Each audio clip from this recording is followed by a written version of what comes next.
Greetings omnivores and vegetarians alike, this is Tripp On Two Wheels. Welcome back to the channel. I'll tell you one thing's for sure, I like to eat, and I definitely like to eat meat. However, that's not to say that if I couldn't find a meat substitute that tasted like meat, made me feel good like eating meat does, and was healthier than eating meat, you bet I'd be down for it. So while watching a few football games earlier today, I keep seeing these commercials for this Burger King Impossible Whopper. So I'm thinking to myself, why not give this thing a try? Let's check it out. So I thought I'd head on down to Burger King, give it an honest review, and let you know if these folks are telling the truth or if they're just full of crap.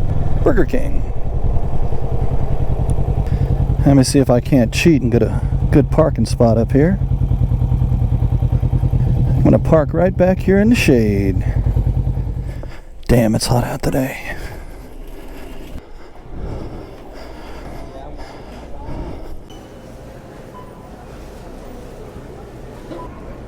Hello. Okay, I'd like to order an Impossible Whopper with no lettuce. I want everything on that, including mayo and ketchup, no cheese. And I'd like one regular Whopper the same way. Anything else? I think that's it. To go? How are those things selling, those Impossible Whoppers? Pretty good? Excuse me, do you have any like a nutritional information on the two? Like a flyer handout that compares all your stuff? Sweet, thank you very much. All right. Thank you. All right, thank you. Have a good one. Uh-huh. 100% beef right there. And the Impossible Whopper right there. Well, just looking at them wrapped up, they look the same. Feel about the same. Side by side, we have the 100% flame broiled patty beef Whopper. And we have the Impossible Whopper. Just to look at it, the patty looks a little bit drier. Looks a little bit with a reddish tint. And it feels kind of pressed or stiff. This one feels more pliable. Looks a little bit moister, and it looks more like beef should, as opposed to this sort of darker patty, and it's kind of crunchy on the outside.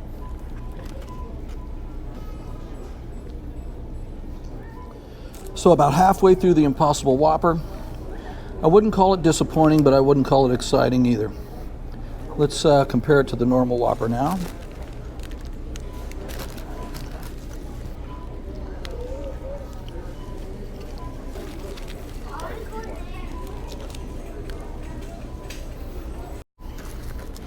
So I'm about halfway through the regular Whopper now. Take a look at the meat patty there. You can see the color of it. And take a look at the vegetable patty here. Doesn't look bad. I'll tell you, my overall assessment is that the Impossible Whopper is not that bad. I wouldn't call it great. I wouldn't call it as good as the Whopper, maybe about 80%. I asked for a Burger King nutritional information handout, and here's the Whopper sandwich up at the top. I purposely didn't get cheese on it. I got them dressed out the same exact way and on the same bun. So the Whopper has 660 calories, and the Impossible Whopper has 630 calories. So what, 5% less calories? Total grams of fat, 40 grams of fat. The Impossible Whopper, 34 grams of fat, so roughly 15% less fat. Okay, then what sort of protein do these guys have? So the Impossible Whopper's got 17 grams of protein, and the regular Whopper's got 28.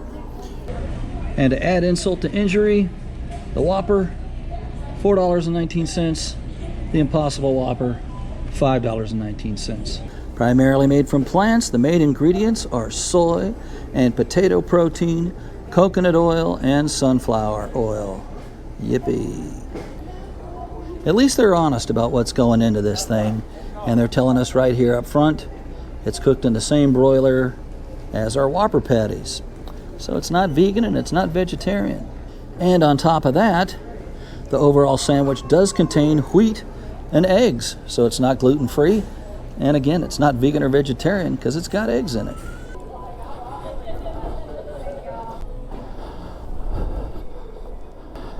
I feel like I've just saved mankind. You're welcome.